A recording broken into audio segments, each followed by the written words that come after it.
Halo semua, balik lagi di cerita horor favorit kalian. Kali ini kita bawain cerita yang bisa dibilang salah satu legenda paling terkenal di Indonesia. Bahkan orang yang nggak suka cerita mistis pun biasanya tahu tentang sosok ini. Betul banget. Malam ini kita bakal ngobrolin tentang seorang ratu mistis yang udah jadi bagian besar dari cerita rakyat Nusantara, khususnya Jawa.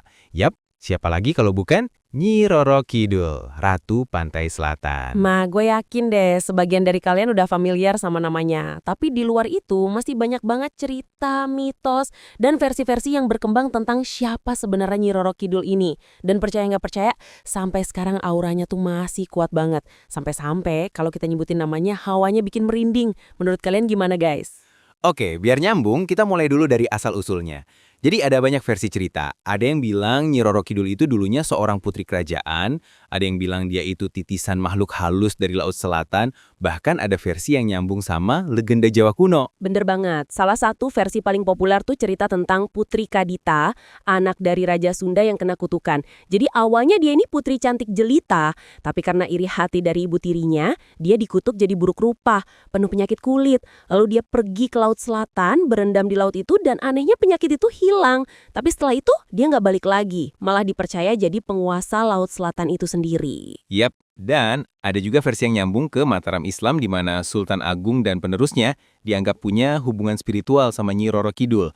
Jadi beliau bukan cuma sekedar makhluk gaib, tapi semacam penjaga atau sekutu spiritual kerajaan. Nah, bagian ini menarik banget.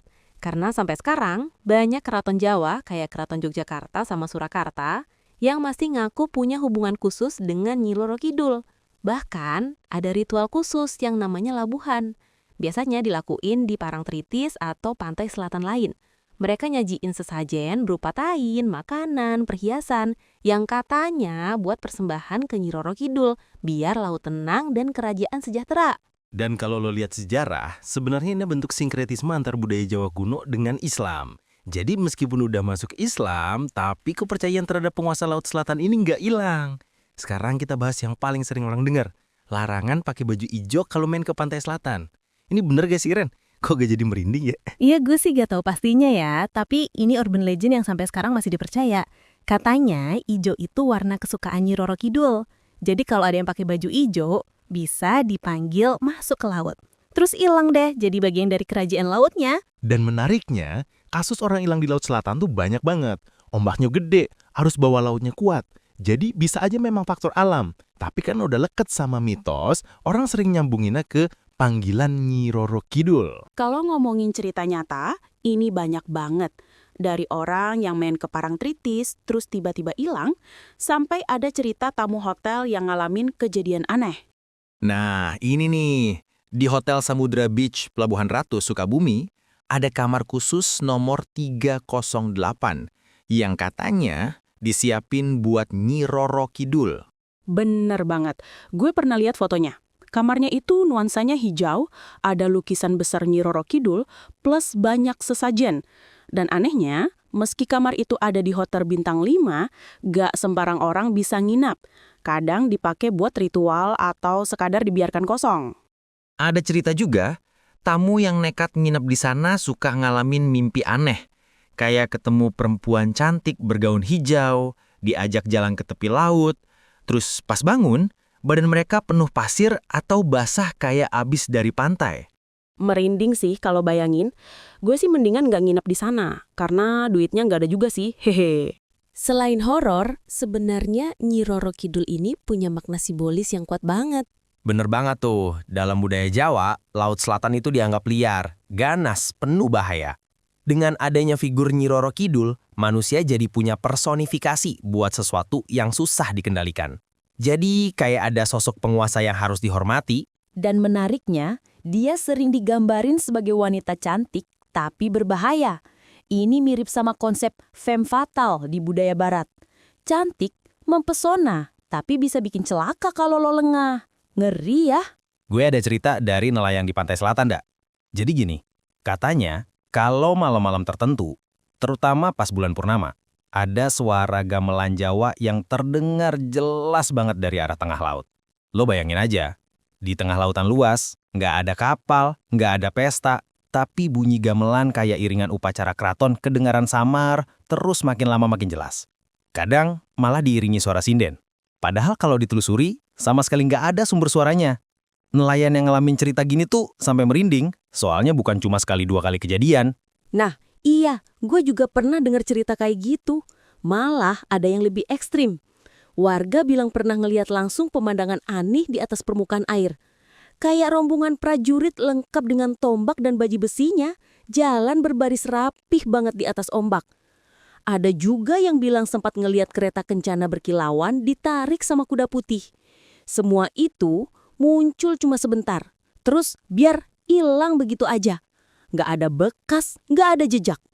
Lo bayangin, kalau manusia biasa ngelihat hal kayak gitu, bisa lemas lututnya. Nah, cerita-cerita ini makin bikin orang percaya kalau Laut Selatan tuh bukan laut biasa. Banyak yang yakin kalau di sana ada kerajaan gaib yang nggak bisa sembarang orang lihat.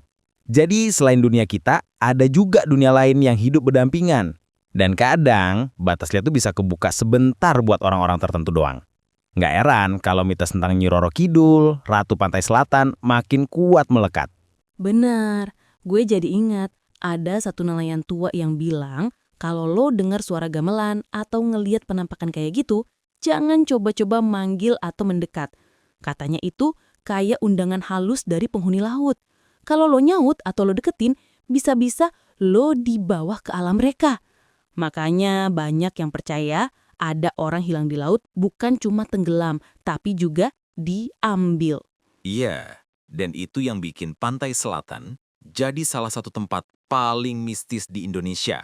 Setiap cerita warga, dari generasi ke generasi, selalu nyambung satu sama lain, seolah mereka emang lagi menjaga sebuah rahasia besar.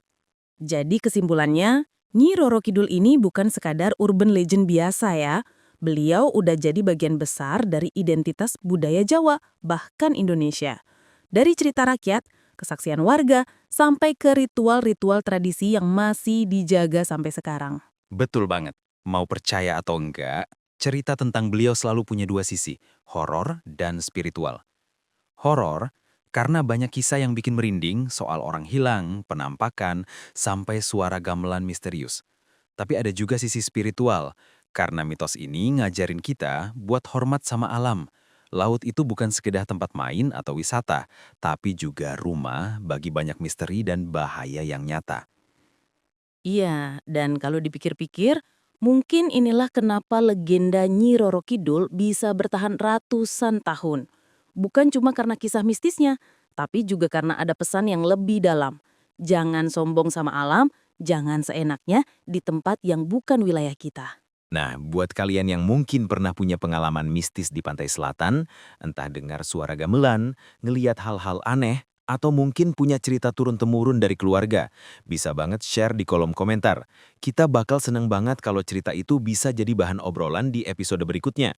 Dan jangan lupa juga buat follow podcast ini. Kalau kalian dengerin di YouTube, langsung aja klik subscribe, nyalain lonceng biar nggak ketinggalan cerita terbaru. Kalau dengerin di Spotify, kasih rating bintang biar makin banyak orang yang bisa nemulin podcast ini. Oke, kayaknya segitu dulu obrolan kita malam ini. Semoga kalian bisa tidur nyenyak atau malah kepikiran sama ombak Pantai Selatan yang malam ini terdengar lebih kenceng dari biasanya. Hati-hati kalau mimpi ada gamelan dari tengah laut. Sampai ketemu lagi di episode berikutnya dengan kisah horor yang pastinya nggak kalah bikin bulu kuduk berdiri. Bye-bye, terima kasih.